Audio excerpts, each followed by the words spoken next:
Hi friends, welcome to Q&A episode number 136. Last Sunday Q&Aలో ఏదైతే మీరు కామెంట్స్ చేశారో వాటిలో కొన్ని ఇంట్రెస్టింగ్ కామెంట్స్ని పిక్ చేసి వీడియో అయితే రికార్డ్ చేస్తా ఉన్నా. ఫస్ట్ కామెంట్ చూసుకున్నట్లయితే బాలు అయితే కామెంట్ చేశారు, హాయ్ అన్న, బైక్ కార్నరింగ్ ఎంతవరకు చేయొచ్చు, అంటే బైక్ ఎంతవరకు రన్నింగ్లో వంచవచ్చు, బైక్ టైర్కి సైడ్కి లాస్ట్ గ్రిప్ ఎండింగ్ ఉంటుంది కదా అంతవరకు మనము బెండ్ చేసి రైడ్ చేయొచ్చా అని చెప్పేసి అడుగుతున్నారు. ఇక్కడ మీరు చూడొచ్చు, నేను మీకు ఒక చార్ట్ అయితే వేస్తున్నాను. ఏదైతే మీరు డైలీ యూజ్ చేసే వెహికల్స్ ఉంటాయో క్రూజ్ వెహికల్స్, వాటిని మీరు 30 degrees దాకా అయితే బెండ్ చేయొచ్చు. Street sport and super sport vehicles ఏవైతే ఉన్నాయో వాటిలో మీకు రేడియల్ టైర్స్ అయితే ఇస్తారు కాబట్టి ఆల్మోస్ట్ మీరు చాలా వరకు లీన్ చేసి కార్నరింగ్ అయితే చేయొచ్చు. కానీ అవి కొద్దిగా కాస్ట్ అయితే ఎక్కువ ఉంటాయి అనమాట. మీ దగ్గర డబ్బులు ఉంటే మీరు ఆ వెహికల్స్ పర్చేస్ చేసి ఆ రైడింగ్ అయితే ఎంజాయ్ చేయొచ్చు. ఇక్కడ ఒక చిన్న సజెషన్ అయితే ఇస్తున్నాను. మోటో జీపీ వెహికల్స్ అలాగే సూపర్ స్పోర్ట్స్ వెహికల్స్ ఏవైతే ఉన్నాయో వాటిని బాగా లీన్ చేసి రైడ్ చేస్తారు కదా వాళ్ళు, అవి చూసి మీరు ఇన్స్పైర్ అయిపోయి మీ దగ్గర ఉన్న వెహికల్స్ని అట్లా లీన్ చేసి రైడ్ చేయొద్దు. రేడియల్ టైర్స్ అయితే ఉండాలి, అలాగే టైర్స్ గ్రిప్ బాగుండాలి, రోడ్డు కూడా చాలా కండిషన్లో ఉండాలన్నమాట.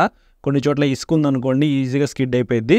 సో అన్నీ చూసుకొని మనము కార్నరింగ్ చేయాలి. అలాగే కార్నరింగ్ చేసేటప్పుడు అటువైపున ఎవరు రాకుండా చూసుకోవాలి. ఒకవేళ మీరు బాగానే కార్నరింగ్ చేసిన అటువైపున ఏదైనా వెహికల్ వస్తే ఈజీగా గుద్దుకొని మీకు యాక్సిడెంట్ అయితే అవుతుంది. కాబట్టి ఇట్లాంటి స్టంట్స్ అయితే ఏమీ చేయకుండా జాగ్రత్తగా మోటార్ సైకిల్ రైడ్ చేస్తారని చెప్పేసి అయితే కోరుకుంటున్నాను. నెక్స్ట్ సురేష్ అయితే కామెంట్ చేశారు, బ్రో పెట్రోల్ లిమిటెడ్ సోర్స్ కదా, సో పెట్రోల్ బైక్ తీసుకుని లాంగ్ ఇయర్స్ యూస్ చేయలేమేమో కదా, ఒకవేళ పెట్రోల్ బైక్ తీసుకుంటే ప్రజెంట్ ఉన్న వాళ్ళు పెట్రోల్ సోర్స్ ప్రకారంగా ఎన్ని ఇయర్స్ పెట్రోల్ దొరుకుతుంది? బ్రో నాకు తెలిసినంత వరకు ఒక 10 to 15 years అయితే ఈజీగా పెట్రోల్ దొరికే అవకాశం అయితే ఉంది. డీజిల్ అనేది నిల్వలు కొంచెం తక్కువగా ఉండటం వల్ల ఆల్మోస్ట్ డీజిల్ కార్స్ అయితే డిస్కంటిన్యూ చేస్తూ ఉన్నారు కొన్ని కంపెనీస్ కూడా. పెద్ద పెద్ద బస్సెస్ అండ్ లారీస్కే మనకి ప్రజెంట్ డీజిల్ వేరియంట్ అయితే లభిస్తూ ఉంది.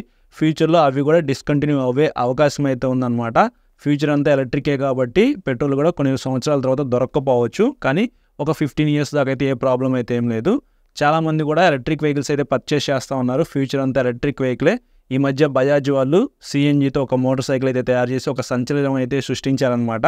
మేబీ ఫ్యూచర్లో సిఎన్జితో నడిచే మోటార్ సైకిల్స్ ఎక్కువ రావచ్చు. అలాగే ఎలక్ట్రిక్ మోటార్ సైకిల్స్ కూడా ప్రజెంట్ మనం చూస్తూ ఉన్నాం కాబట్టి ఈ రెండు అయితే హవా నడిచిద్ది అనమాట ఫ్యూచర్ అంతా. సో మనం ప్రెడిక్ట్ చేయలేము ఎలా జరిగిద్ది ఏంటనేది మనము చూస్తూ ఉండటమే. నెక్స్ట్ అంజన్ సాయి అయితే కామెంట్ చేశారు, అన్న Bajaj Pulsar N150 new model బైక్కి ఏ ఇంజనీర్ వాడాలో చెప్పన్నా అని చెప్పేసి. బ్రో ఆల్రెడీ నేను ఈ టాపిక్ మీద ఒక వీడియో రికార్డ్ చేసి అప్లోడ్ చేశాను, మీకు క్లియర్గా ఆ వీడియోలో డిస్కస్ చేశాను కాబట్టి ఒకసారి ఆ వీడియో చూడండి, మీకు ఒక క్లారిటీ అయితే వస్తుంది. N150కి మీరు సెమీ సింథటిక్ ఇంజనీర్ వాడుకుంటే సరిపోయింది, ఫుల్లీ సింథటిక్ అయితే అవసరం లేదు. క్యాస్ట్రాల్ పవర్ 1 అని చెప్పేసి ఇక్కడ మీరు చూడొచ్చు, మనకి బాటిల్ అయితే ఇలా ఉండిద్ది. ఇలాంటి బాటిల్ అయితే మీరు కొనుక్కొని ఎవ్రీ టైం ఇంజనీర్ అయితే మార్చుకోండి. నెక్స్ట్ వెంకటేష్ అయితే కామెంట్ చేశారు, బ్రదర్ నేను టీవీఎస్ రైడర్ తీసుకున్నా, దానికి కొన్ని నెగిటివ్ పాయింట్స్ మీతో షేర్ చేసుకుంటున్నా అని చెప్పేసి.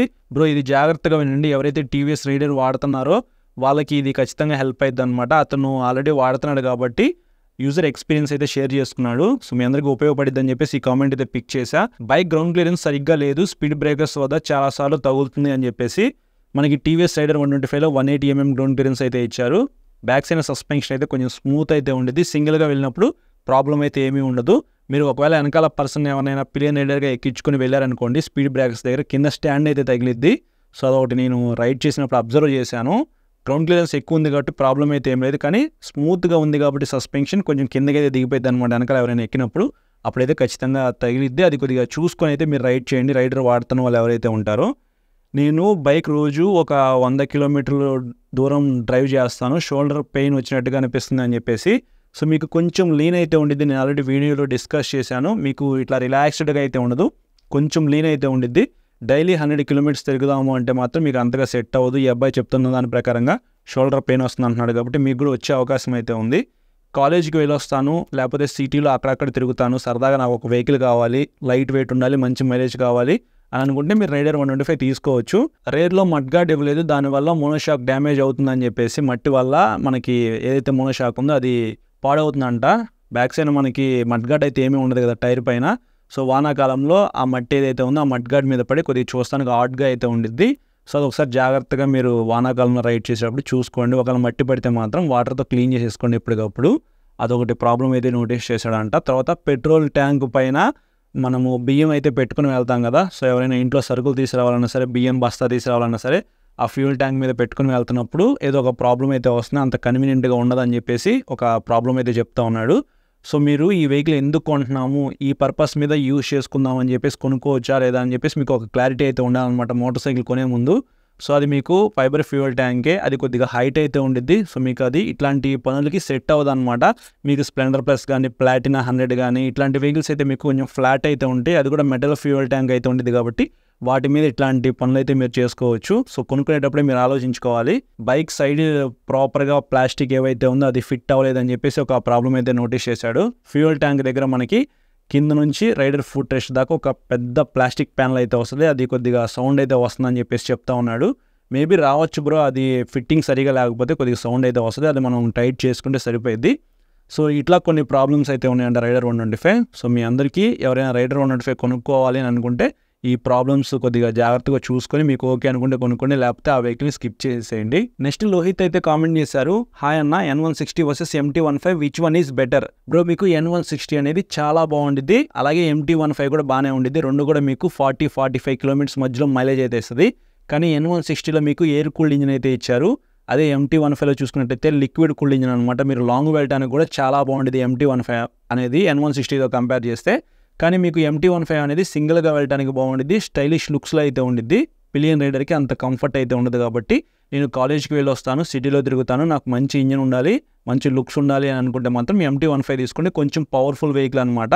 హ్యాపీగా మీరు రైడ్ చేసుకోవచ్చు, లాంగ్ వెళ్ళొచ్చు, ఆల్రౌండర్గా మీరు యూజ్ చేసుకోవచ్చు. కానీ సింగిల్గా వెళ్దాం అనుకుంటే లేదు, బ్యాక్ సైడ్ పిలియన్ రైడర్ని కూడా నేను ఎక్కించుకొని వెళ్తాను, ఫ్యామిలీతో అప్పుడప్పుడు బయటికి వెళ్తాను, నాకు back side pillion seat comfort కూడా ఉండాలి అని అనుకుంటే అప్పుడు మీరు N160 తీసుకోండి. ఎయిర్ కూల్డ్ ఇంజిన్ కాబట్టి మెయింటెనెన్స్ తక్కువ ఉండిద్ది. 45 కిలోమీటర్స్ దాకా మీరు మైలేజ్ ఎక్స్పెక్ట్ చేయొచ్చు. డ్యూయల్ ఛానల్ ABS అయితే ఇచ్చాడు, అప్ సైడ్ డౌన్ సస్పెన్షన్ కూడా ఉంది.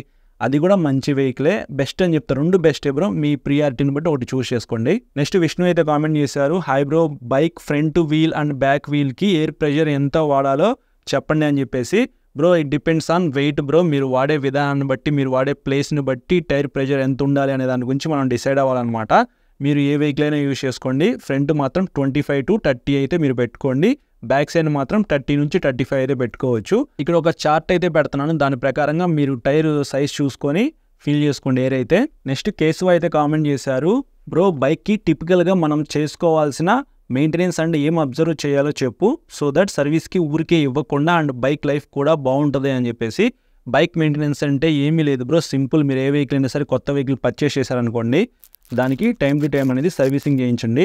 టైం అవ్వగానే దాన్ని సర్వీస్ సెంటర్కి తీసుకెళ్ళిపోయి సర్వీసింగ్ చేయించండి. అలాగే 2 to 3 లీటర్స్ అయితే పెట్రోల్ అనేది ఉంచుకోండి. ఎందుకంటే చాలామంది పెట్రోల్ అనేది 2 లీటర్లు ఉన్నా కానీ లో ఫ్యూయల్ వార్నింగ్ లైట్ వెలిగినా కానీ పెట్రోల్ కొట్టించుకోకుండా అలాగే వాడతారు. లోపల ఫ్యూయల్ పంపు పాడైపోయింది అనుకోండి, మీ వెహికల్కి మళ్ళీ రిపేర్ స్టార్ట్ అయినట్టే. అందుకని చెప్పేసి మినిమం మీరు ఏంటంటే పెట్రోల్ ఉందా లేదా, ఇంజన్ టైం అయిందా లేదా, అలాగే చైన్ అనేది లూజ్ అయితే టైట్ చేయించుకున్నాం లేదా, అంతే. అంతకుమించి ఏం అవసరం లేదు బ్రో. బ్రేక్ ప్యాడ్స్ అనేది అరిగిపోయినాయంటే బ్రేక్ ప్యాడ్స్ వేయించుకోండి, టైర్లు అరిగిపోతే టైర్లు వేయించుకోండి, అంతే. అంతకుమించి నాకు తెలిసినంతవరకు ఎటువంటి రిపేర్లు అయితే రావు. ఎక్కువగా వాన్లో పెట్టద్దు, అలాగే ఎండలో కూడా పెట్టద్దు. సాధ్యమైనంత వరకు నీళ్ళలో పెట్టండి. ఎక్కువగా యూజ్ చేయకపోతే మాత్రం ఒక కవర్ కప్పేసేసేయండి. ఒక 10 to 15 డేస్ నేను అసలు వాడను బ్రో అని అంటే మాత్రం దానికి బ్యాటరీ అనేది కనెక్షన్ తీసేసి హ్యాపీగా ఒక పక్కన పెట్టుకోండి. మళ్ళీ యూజ్ చేసే టైంకి బ్యాటరీ కనెక్షన్ ఇచ్చేసి వాడుకోండి, అంతే. అంతకుమించి మీకు మెయింటెనెన్స్ అయితే ఏమీ ఉండదు. సో ఇది ఫ్రెండ్స్, ఈ సండే నేను పిక్ చేసిన కామెంట్స్ అయితే కొంచెం ఇంట్రెస్టింగ్ కామెంట్స్ అయితే చేశారని చెప్పేసి అనుకుంటున్నాను. మీకు ఏమైనా డౌట్స్ ఉంటే మాత్రం ఈ వీడియో కింద కామెంట్ చేయండి, నెక్స్ట్ సండే పిక్ చేసి ఆన్సర్ చేస్తా. ఇప్పుడు బైక్ న్యూస్ గురించి చూద్దాము. ఇంట్రెస్టింగ్ బైక్ న్యూస్ అయితే ఉంది. ఫస్ట్ న్యూస్ వచ్చేటప్పటికి రాయల్ ఎన్ఫీల్డ్ దగ్గర నుంచి. రాయల్ ఎన్ఫీల్డ్ బేర్ 650 అయితే ఆల్రెడీ షోరూంలో లాంచ్ అయిపోయింది, డెలివరీస్ కూడా స్టార్ట్ అయినాయి అనమాట. ఇంటర్సెప్టర్ 650 ఏదైతే ఉందో సేమ్ అదే వెహికల్ అనమాట. చూస్తానికి మనకి అలాగే ఉండిద్ది, కానీ టైర్స్ అయితే బ్లాక్ పెడిన్ టైర్స్ అయితే ఇచ్చారు. లుక్ అయితే చాలా బాగుంది, 650cc ఇంజన్ కదా, సో చాలా బాగుండేది అనమాట వెహికల్ అయితే. నెక్స్ట్ న్యూస్ కూడా రాయల్ ఎన్ఫీల్డ్ దగ్గర నుంచే హిమాలయన్ 650 అయితే లాంచ్ చేయొచ్చు అని చెప్పేసి ఒక న్యూస్ అయితే వస్తూ ఉంది. ఆల్రెడీ హిమాలయన్ 452 వెహికల్ అయితే చాలా ఫేమస్ అనమాట రాయల్ ఎన్ఫీల్డ్లో. అది అడ్వెంచర్ వెహికల్ కదా, కానీ 650cc ఇంజిన్ వాళ్ళ దగ్గర ఉంది కాబట్టి, సో దీంతో మనం ఎందుకు అడ్వెంచర్ వెహికల్ తయారు చేయకూడదు అని అనుకున్నారేమో కానీ అడ్వెంచర్ 650 హిమాలయన్ అయితే రావచ్చు అని చెప్పి ఒక రూమర్ అయితే వస్తుంది. చూద్దాం, ఆ వెహికల్ వస్తే మాత్రం మీకు ఒక అప్డేట్ అయితే ఇస్తా. నెక్స్ట్ న్యూస్ కూడా రాయల్ ఎన్ఫీల్డ్ దగ్గర నుంచే. రాయల్ ఎన్ఫీల్డ్ క్లాసిక్ 350 అయితే చాలా ఫేమస్ కదా, చాలామంది ఆ వెహికల్ అయితే పర్చేస్ చేస్తూ ఉంటారు.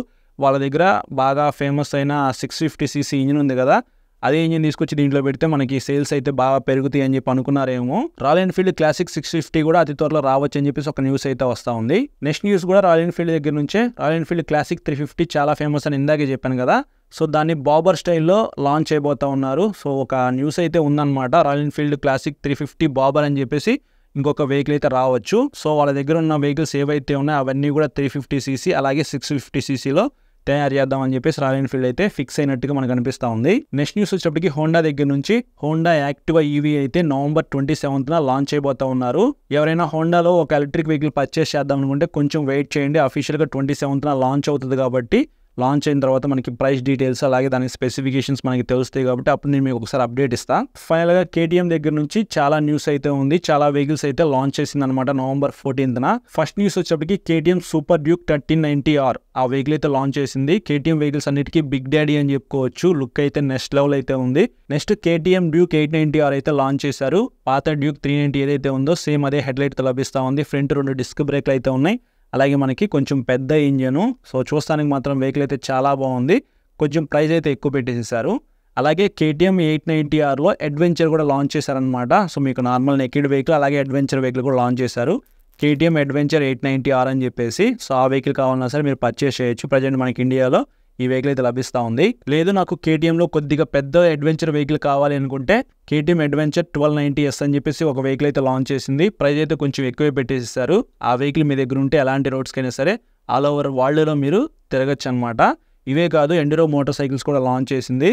కేటీఎం 450SXF అని చెప్పేసి అలాగే 85SX అండ్ 50SX అని చెప్పేసి ఇట్లా కొన్ని వెహికల్స్ అయితే ఎండూరో మోటార్ సైకిల్స్ అయితే లాంచ్ చేసింది. సో మనకి ఇవన్నీ అబ్రాడ్లో ఎప్పటి నుంచో ఉన్నాయి. అవన్నీ మనకి ఇండియాకి ఇప్పుడైతే తీసుకొచ్చిందనమాట. నవంబర్ 14న ఈ వెహికల్స్ అయితే కేటీఎం లాంచ్ చేసింది. పెద్ద ఈవెంట్ అని చెప్పుకోవచ్చు. మనకైతే ఇన్విటేషన్ అయితే ఏమీ రాలేదు. మేబీ అవన్నీ మనకి రైట్కి అయితే ఇస్తారు కదా. సో అప్పుడు మేబీ రావచ్చేమో చూడాలి. మీరు అందరూ ఇట్లాగే సపోర్ట్ చేస్తూ ఉంటే ఖచ్చితంగా మనం ఆ ఈవెంట్కి అయితే వెళ్ళి వాటన్నింటిని కూడా కవర్ చేస్తాము. సో ఇది ఫ్రెండ్స్ ఇప్పటిదాకా ఉన్న న్యూస్ అయితే. సో కామెంట్స్ అయితే మీకు ఇంట్రెస్టింగ్ అనిపించిందని చెప్పేసి అనుకుంటున్నాను. మీకు ఏం నచ్చిందో ఈ న్యూస్లో కింద కామెంట్ అయితే చేయండి. అలాగే మన ఛానల్కి సబ్స్క్రైబ్ చేయకుండా చూసినట్లయితే సబ్స్క్రైబ్ చేసుకుని పక్కన బెల్ ఐకాన్ అయితే క్లిక్ చేసి పెట్టుకోండి. నేను వీడియో పెట్టిన వెంటనే మీకు నోటిఫికేషన్ అయితే వస్తుంది. Thank you.